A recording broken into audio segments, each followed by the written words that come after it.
Urgent, ada masalah pada pekerjaan kamu? Kamu harus mengadakan rapat dengan pihak yang bersangkutan untuk membahas masalah tersebut. Tapi kamu bingung bagaimana caranya untuk mengajak meeting? Bagi kamu sebagai fresh graduate, mungkin kamu pernah diundang untuk mengikuti sebuah rapat, baik itu meeting internal atau meeting dengan pihak eksternal. Namun jika kamu yang harus menjadwalkan rapat dan mengundang orang lain, apakah kamu tahu caranya? Membuat agenda rapat dan mengundang pihak lain untuk mengikuti rapat yang kamu buat ada etikanya tersendiri. Penasaran bagaimana etika yang benar dalam mengundang pihak lain untuk meeting? Ayo kita bahas di video ini.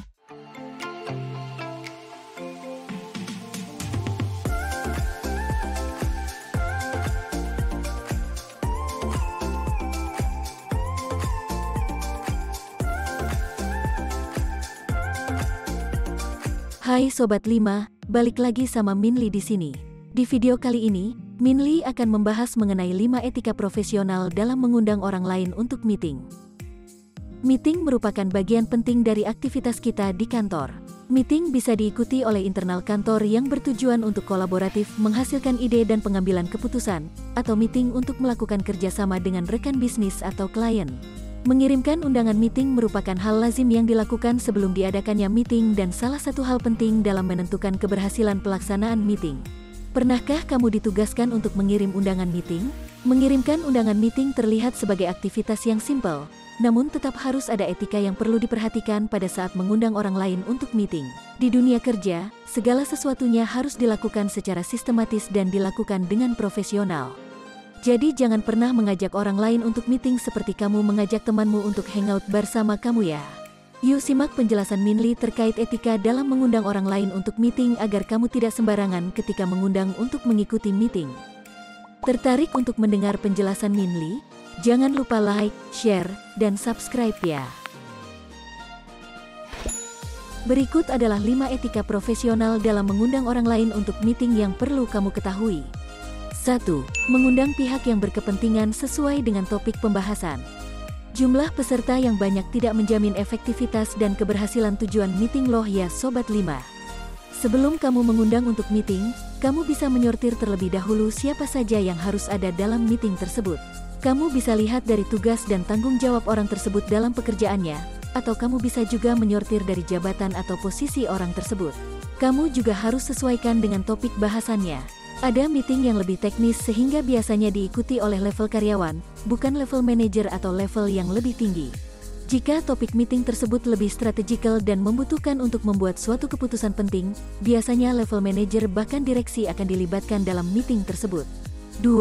Menentukan jadwal dengan tepat. Ketika kamu mau membuat jadwal rapat, kamu harus memastikan bahwa jadwal tersebut tidak bertentangan dengan jadwal anggota rapat agar mereka bisa mengikuti rapat tersebut. Kamu bisa menanyakan terlebih dahulu kepada masing-masing peserta rapat. Kamu tidak bisa langsung datang menemui orang tersebut dan memintanya untuk berdiskusi dengan kamu. Sebab setiap orang memiliki kesibukan masing-masing dan pekerjaan yang harus diselesaikan. Kamu bisa memilih waktu yang mana semua anggotanya bisa mengikuti rapat tersebut. Biasanya meeting diadakan pada jam-jam yang tidak sibuk seperti di pagi hari atau di sore hari. Atur durasi meeting tersebut tidak terlalu lama agar diskusi menjadi lebih produktif dan tidak mengganggu waktu kerja masing-masing pihak. 3. Menyertakan detail rapat pada undangan. Dalam surat undangan rapat, pastikan bahwa waktu, tempat meeting, serta durasi meeting tercantum agar semua orang yang diperlukan untuk meeting mengetahui hal tersebut. Jangan sampai ada kesalahpahaman dari peserta rapat. Jika tidak tertulis dengan benar bisa jadi salah diartikan apakah meeting tersebut online atau offline, atau malah salah lokasi saat datang ke ruang rapat yang berbeda. Bahkan dalam rapat formal antar instansi, kamu perlu menuliskan sampai nama-nama peserta rapat yang akan hadir dan juga jabatan dari orang tersebut.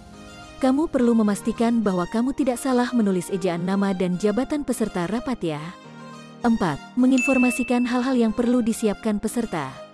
Dalam undangan rapat, baik melalui surat formal ataupun melalui pesan singkat, kamu harus menginformasikan apa saja yang perlu disiapkan oleh peserta.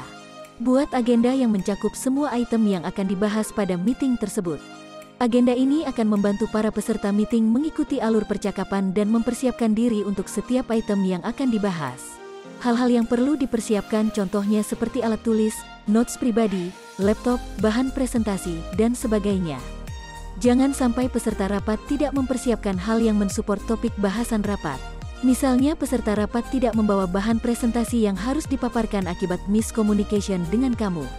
Maka rapat tersebut tidak dapat berjalan dengan semestinya dan menjadi tidak produktif jika ada kesalahan seperti itu.